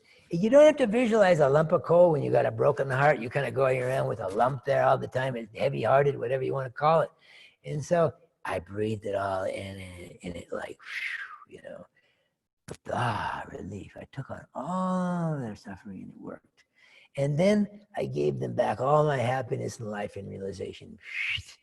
And I could do it, and I did it multiple times. And I went, wow. And it went like, this is what Lama Zopa's talking about. I didn't get it all these years. He would teach these books and he'd say, pray for problems, pray for problems. I say, excuse me, Rinpoche, little by little, diddy, I will work through problems little by little, but I'm not going to pray for extras right now. Let me lighten the load a little bit first, And And that's what he meant. He meant pray for problems. He's talking about the Tonglen method, this powerful method. So I can't quite imagine what hell realms are like. I can't imagine what ghosts, but I could perfectly feel, imagine, experience what it's like to feel to be separated from what you desire. I can feel that perfectly, the pain, the tears, the agony, everything. And so I had perfect visualization of that pain coming in and entering me because it was already in me. And I don't know, and from that time on, I teach Tonglen, every course I teach, because, so many things we talk, blah, blah, blah, and but that one I had to realize. It doesn't mean I'm some kind of realized yogi, but for that one, it worked. That's what all I can say. It really, really worked.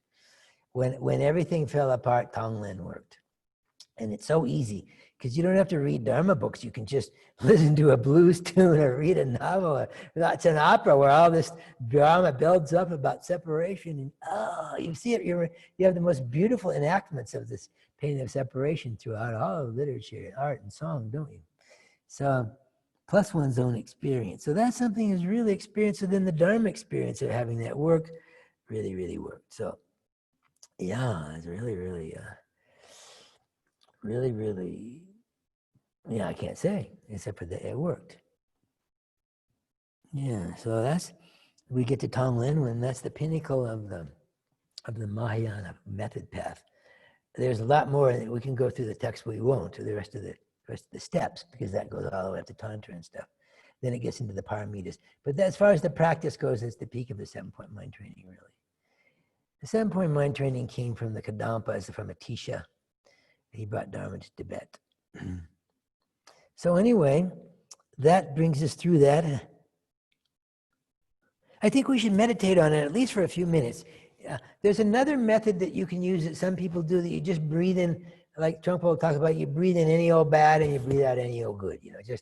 Just take it in and breathe it out. But for this session, we'll just try to do that one and set it up if you can. And then we'll have question and answer. You can't do it with every breath. No way. All that pyrotechniques, it's all this stuff happening. You live a little more time and then you set it up again and you breathe in again. That's what you do. And if you recall something that brings that lump and some experience where you're feeling separate or lonely, or loneliness is a thing it's a common thing to experience. I imagine it's even more intense during this time of being separated from everyone.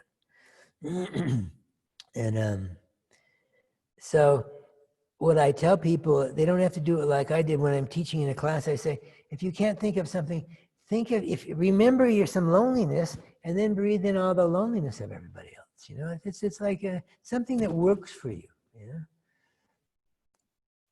because you can recall what it's like to feel lonely. So we'll just sit that and we'll try to do it for a while and then we'll answer questions. So you sit and you kind of set it up gradually, and then you get a sense of this, the lump there, and then you breathe it in gradually, all in the form of yak black, all of the loneliness, all the pain of separation, all of that, all the blues. You breathe it in and you don't absorb it into yourself and your mind. You give it straight to the self-cherishing. It's the self-cherishing is the enemy. Self-grasping is the enemy. It's not a sentient being, don't worry. It never ever exists. The basis doesn't even exist. It's just a delusion. We're getting rid of that ultimate delusion based on attachment and ignorance. So breathe it in and then try to set that up, and then imagine it just completely dissolves into a million pieces, smithereens. And then when that lump is removed, you can see then again, there's the clear light nature of our mind. We've always had purity as a basis, and we've had all these positive things. We've had everything from a sunny day to a good feeling to all the wonderful experiences we've had, all the wonderful feelings they gave, and then we give back to everybody else. We give it back. Breathe out white, beautiful sunshine to all of those beings.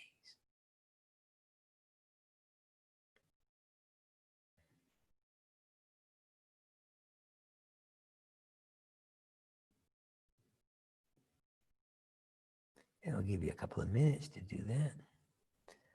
And then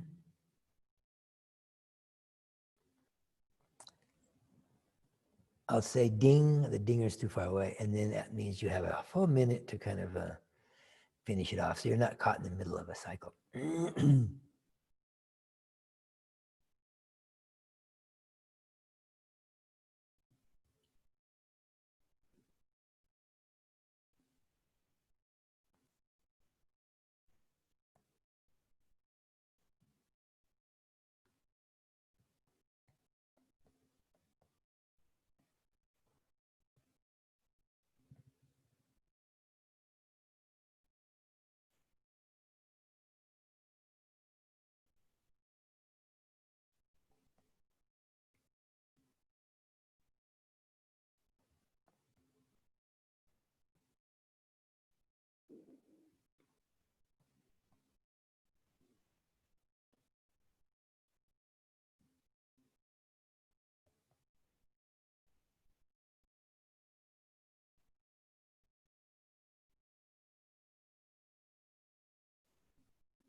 Okay, ding. So you have a whole minute to kind of wind up the in and the out breath.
Okay. So, are there any questions? Jamila, before the question and answer session, can I talk? Make a little bit of announcement? Yeah. Okay. Yeah. Hello, everyone. Thank you so much for your presence, and thank you so much for joining us for the 2 days course, Teaching with Jamila. And thank you, Jamila, so much for offering the course. Thank you so much. And Felipe for the technical support. And yeah, so if you liked and found this course beneficial, then offerings are most welcome. You can make offerings to Tushita and also for Jamila and Felipe as well. So to make the offerings, please, you can mail to us at register@tushita.info to get the link for the making the offerings. And then we have the Venerable Dharma's Going Deeper course, Going Deeper for the Buddhist path of training the mind. It starts tomorrow, 7:30 in the morning tomorrow. So please feel very welcome to join for that. And also we hope to have another course with Jamila. We are not yet fixed with the timing, but I think we will soon know the timing. So it will be on our website soon. So please stay tuned for that. Yeah, thank you so much, everyone. Okay. I thought it came at the end, but anyway, any questions? I'll start with Austejas that had another question since yesterday, so I'll mute him first. Yeah. Hello. Hello. Hello.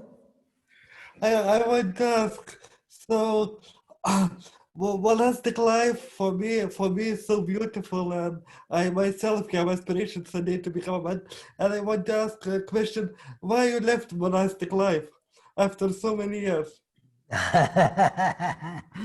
Okay, well, there's two parts to that answer. I was living in a, well, I want to make this quick though, because more important is how to practice the Tonglen, etc. But I'll answer you quickly. I left the monastery first. I was quite content there, but it got to be with every monastery, every ashram, everything in the world has about 10% dysfunctional human beings. That's just normal. And so everybody else carries it, it's fine. But when the good ones went off to practice, the ones who weren't dysfunctional to translate, and they go off. And so there at the monastery, we had 40% dysfunctional beings. So I thought, I think I'm gonna go. I didn't know where to go. I didn't have a home. I came back to Tushita. This is in the early 90s. And I was still a monk for many years. And then, yeah, the living situation wasn't that great, I found, to try to practice with that many people that had so many problems. And then, of course, it changes and goes in cycles. Now I'm in a land that has gone through many cycles. This is in the Land of Monastery in France, which I helped to start. And so then later on, I met the woman and bit the apple, you know. I found the perfect practitioner, the one that would go to enlightenment together. Yeah, it's all perfect. Yeah. So anyway, 15 years as monk didn't exactly train me for my first living relationship. Before that, I'd had lovers and things in the 60s. But anyway, I'm going to leave it at that because I really want to get to some, if there's anything about Tonglen, etc. Well, one small question I can ask. Yeah, if it's about what we just taught. Can I get your personal contacts or email or something? Yes, I want to give that to everybody, and contact me, please. Wait till we're at the end of the question and answer. I will give it, and then please contact me, because when I teach courses, and this is just too short, I don't like to just teach that's the teaching by. I like to keep some of the connections with people that we had. Usually it's personal interviews, but this is the first time doing this kind of a course. Usually it's people, and then we have personal interviews. And I am, the most satisfying part of teaching is after courses and staying in touch with people as much as they want, you know. That's what I like the best. And so I'll give my email, and then when I get your email, I'll send you back my phone number, and you'll have WhatsApp, which I use mostly. And that's what makes life worthwhile for me, is staying in contact with all these students. And I learn from them just like they learn from me. They learn the Dharma from me, and I learn from them all these. They're more streetwise than I am sometimes, you know. So anyway, yeah, I will give that at the end. Thank you so much. Thank you so much. Okay, for sure. Well, I can just give it now. Jigme9, Jigme. Can you write it in the chat? I could hold it up or something? I'm going to write it down in the chat, Jimmy. Please tell it to me. Jigme9 at? Jigme9@gmail.com. Okay? Yep, done. Jigme, Jigme9. I used to be Jigme Jamyang. So jigme9@gmail.com. Then you send, and then I'll give you the phone number and for WhatsApp, everything. But please be in touch. I love to be in touch with people.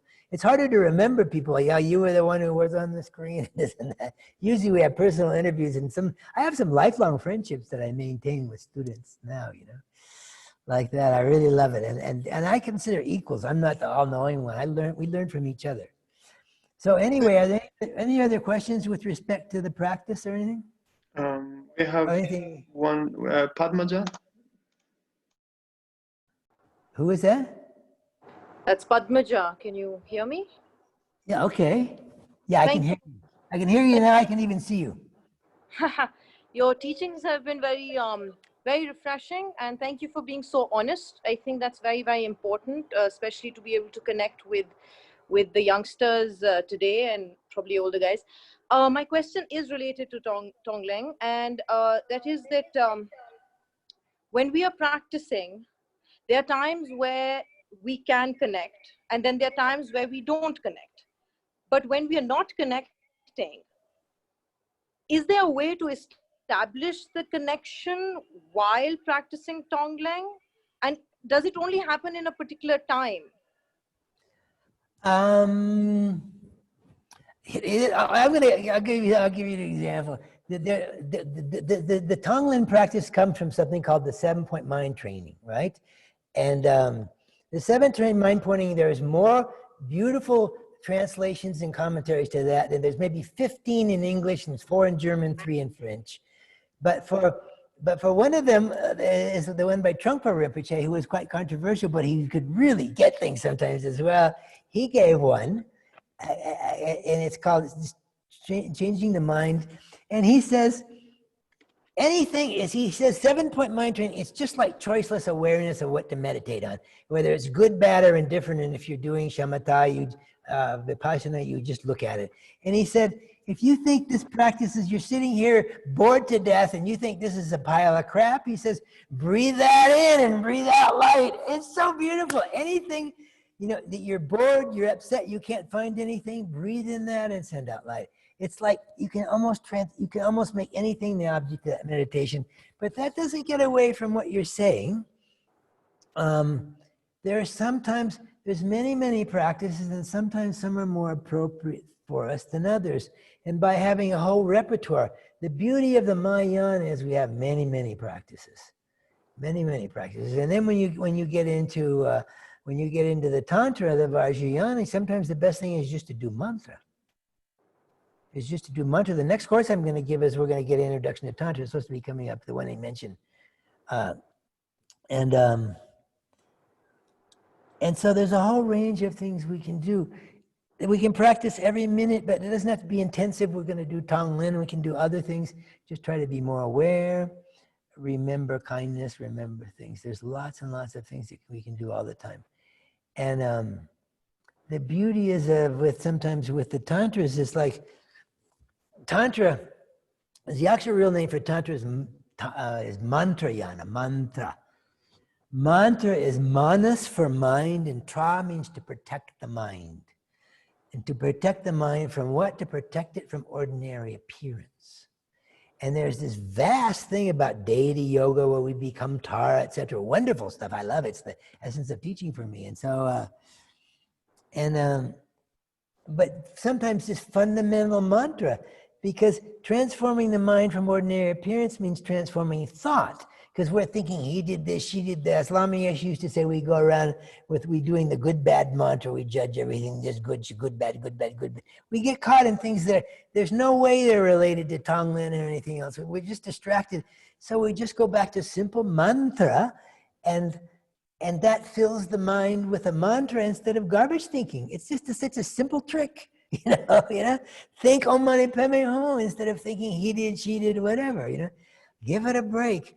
And it's also, when we do a Vajrayana practice, the main thing is meditating on the clear light mind. But then when the distraction comes and the thoughts come, then you go back to mantra, and then the mantra, you quiet the mind.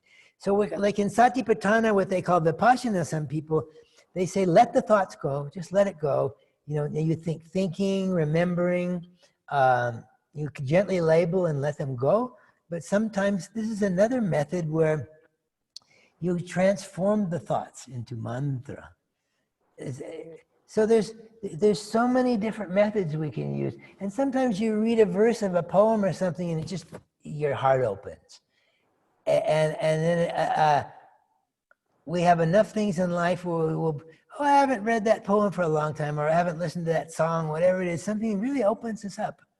And it's not all going to be the right time to do Tonglen. It's pretty intense, bringing in all the suffering in the form of all the pollution in the world, and there's a lot of pyrotechnics in that. But the other method is you just breathe in any old bad and breathe out any old good. But yeah, we get familiar with things more and more like that. I don't know if that helps, but anyway. Thank you. Yeah, okay. And so we can continue with this dialogue if you want. You're from India, obviously, yeah? Yes, Where do you live? I'm from Rajasthan. Okay. So anyway, stay in touch. Yeah. Thank you. Welcome.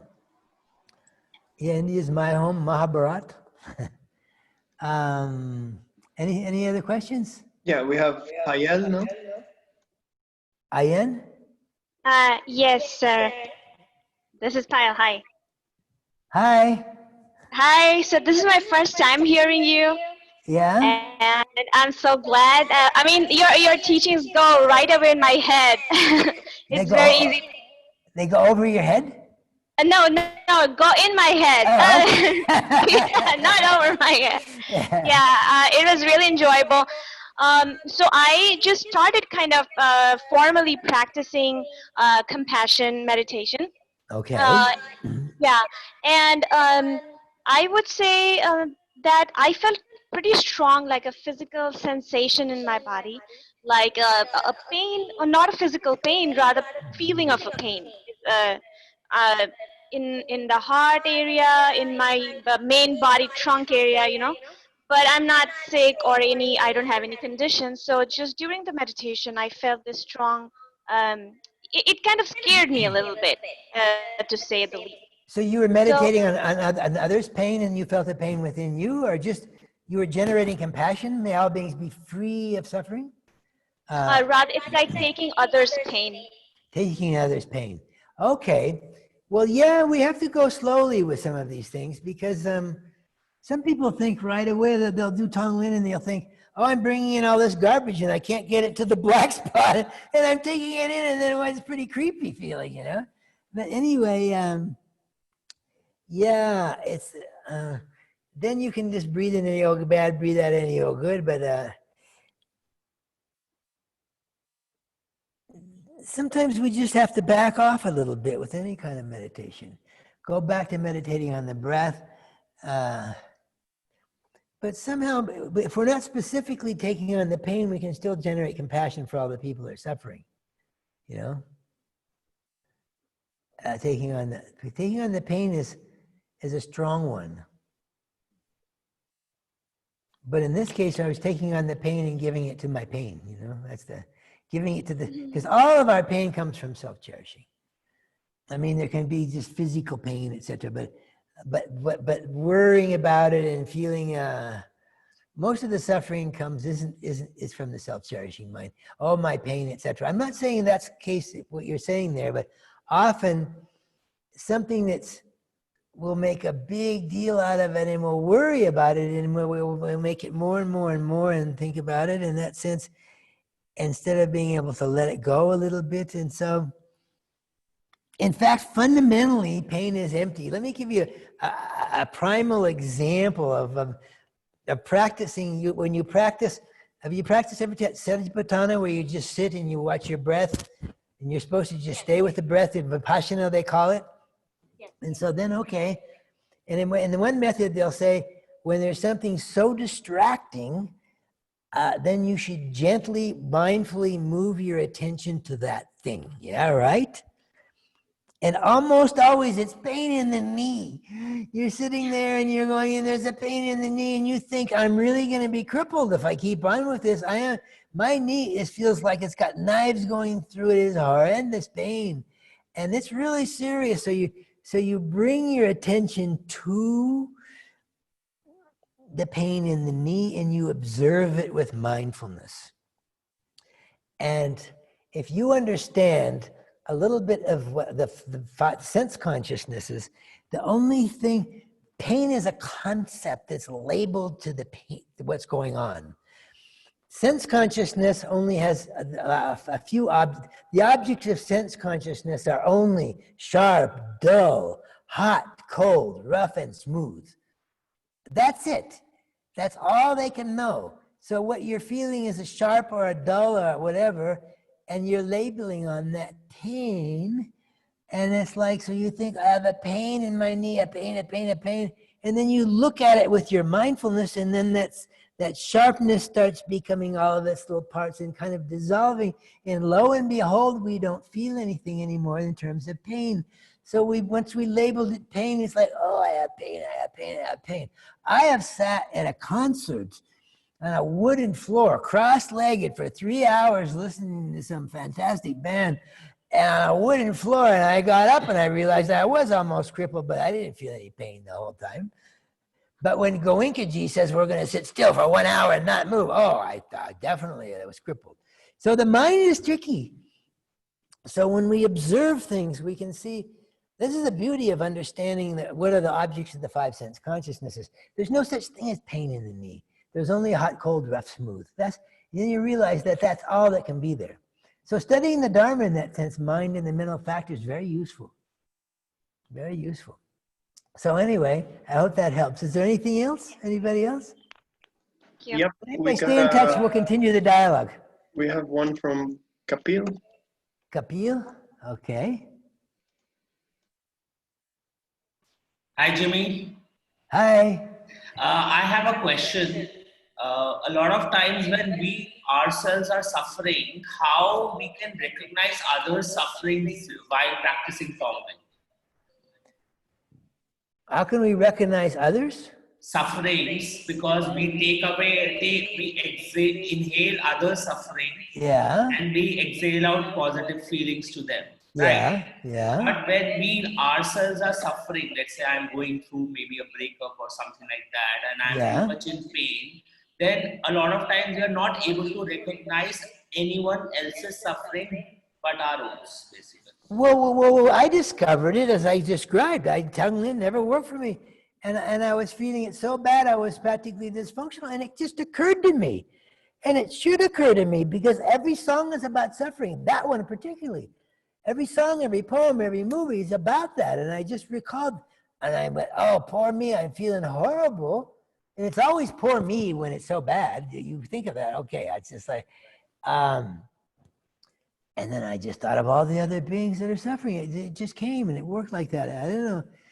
If I'm suffering, other people are suffering also. We're not alone. One of the most beautiful things of this is we feel alone in our suffering. So doing this Tonglen practice, not only did it relieve the suffering, I had all these brothers and sisters. They're all my friends now. I have a family. The commiseration, the Lonely Hearts Club, commiseration club, whatever you want to call it. Because I felt theirs and I gave them my light. So we always think we're alone, and now we realize there's millions of people. Not only we're related to them directly now. We've taken their suffering and we've been giving back light, whether we ever meet them or not. And that eliminates a lot. So much of our suffering when we think I'm alone, it really relieves things to be with someone else, especially if it's separation. Yeah, so, yeah, it is kind of like that. That should answer that, I think, for now. And anyway, like with everybody, stay in touch. I like to continue. Because this is too bloody short, to give this one talk, something that we should be together for 10 days and meditating 3 times a day on it as well, It's very weird, this kind of one-off thing, But I wanted to do it. I wanted to get back and be able to teach, because if I'm not giving and teaching, I start to get a little weird. And so it was an opportunity to be back here and doing that. When I can give this kind of, share my guru's teaching with others, then I feel better. So it's selfishness, my realizing for teaching. Dalai Lama says, if you want to be selfish, be wisely selfish and help others. So yeah, I feel better when I can give the Dalai Lama. It's not my teaching, it comes from my teacher, especially Lama Tupten Yeshi and the Buddha. Great, so anything else? So it's too short. That's all the more reason we need to keep in contact, Those are all the questions, Jimila. Thank you so much. Okay, well, thank you everyone. And let me know if you have any later, if you wrote down the email. And I'm going to unmute everyone so you can join me in thanking Jimmy for this wonderful, wonderful session. So I'm gonna ask everyone to unmute. Thank you, Jimmy. Thank you. Okay, thank you. Nice to meet you. Thank you. Yeah. Thank you. Thank you, Jimmy. Thank you. Thank you. I love hearing all the stories from the old days. Oh yeah, I'm full of stories. I'm old. Beautiful stories. Beautiful, beautiful stories. Yeah. Really, thank you so much. Thank you very much. Okay, well, I hope we meet again. I hope we can practice together. I really mean that deeply, because it's very weird to just give a short thing like this. Usually it's a 10-day course, And it's a 10-day course where we meet multiple sessions and we have personal interviews to go more deep. That's so nice to do like that. So please give it at a good time for Europe. Huh? Please give it your course at a good time for Europe. One of the things that the tragedy in my life right now, I was scheduled to give courses in Turkey, in France, in Switzerland, UK, and America. I can't go to any of those countries. I'm locked down here. And when the lockdown ends, I can only go to America, which is the last place I want to go. Yeah? My home is India, Mahabharat. And second is South Europe. I will teach next summer in Spain. I go to 5 centers every second year in Spain. I retreat at Ozelling, and then I go to 5 centers. And this year I was supposed to give one at Institute Vargiogini, and it was such a good, all of this got flattened by COVID, you know? So, and I felt weird. I haven't taught for quite a while. And so I came up here. So, but it still feels good to do it, but I want to do more, and I want to do with you, you know, yeah, more in person. Yeah, you want to organize a teaching outcome. So often when I was teaching, I get to go to exotic places. My normal schedule was to give a few courses in the autumn here, and this year I'm out of here as soon as autumn comes. But they're not giving courses. I do a few in Bodhgaya in the winter, and then in the monsoon I go to wherever I'm invited. Every second year it's Spain. And then I had a student once from Mozambique, and he says, would you like to come and teach in Mozambique? And I said, yeah. I said, you have to give me a ticket and food. I can pay. I can work for free, but I can't pay to work. So you've got to at least feed me and get me there, you know? So I'm available. But anyway, if we keep in touch, I can kind of tune you into what's coming. Where are you from? Who? The one who I was just saying, come to Europe, or whatever. Oh no, I was saying, please teach at a time, because I'm in Berlin. Okay. Like, you know, if you teach at a time like very early in the morning in India, then it's 4 in the morning here. Okay, well now there's a course coming up, and I just heard today I'm going to be teaching at 3 in the afternoon, which is probably okay for Europe. I made it 5, that was good for Europe, but it might be, yeah, I hope that works. It's not my choice. My choice is 3 in the afternoon is usually when I'm the least awake.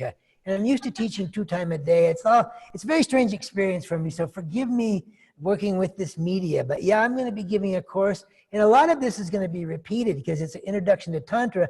We'll kind of go through this again and then go into the Tantra part as well. 4 days. I think it's the 10th to the 13th.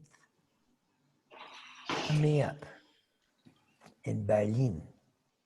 Okay. All right. Thank you, everyone, and thank you so much, Jamila. And please bye-bye. keep tuned in. Stay in touch. It's too weird to not be in touch. We can't kind of go out and be together, but so contact me. And Thank you. That would be really nice. Thank you very much. Thank you very much. Thank you. Bye-bye.